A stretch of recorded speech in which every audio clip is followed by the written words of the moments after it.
ได้ยินเสียงดนตรีในตอนนี้จะดึงดึงตอนนี้แข่งดีๆยังไงนอนผู้ใดเจ๊น้อยมีใส่น้อเจ๊น้อยเอ้ย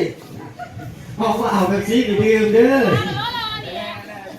เจ๊น้อยยังไม่เห็นเลยก็เจ๊น้อยเอามือบุกให้ดูเจ๊น้อยมาแล้วตอนนี้ได้เอาที่กันก่อนเอาที่กันก่อนเลยเจ๊น้อยบอกทั้งหมด10 คนเลย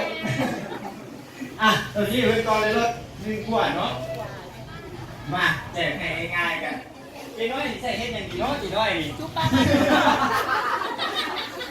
เจ๊น้อยเฮ็ดอย่างดีเอาที่แล้วกันเนาะเจ๊น้อยว่าเกี่ยวกับชื่อกิจกรรมของพวกเราเนาะแห้งๆให้หลายคนได้ยินพร้อมกันนี่คือกิจกรรมของเราเนาะ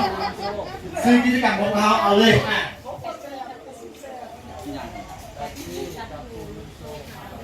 เอาเล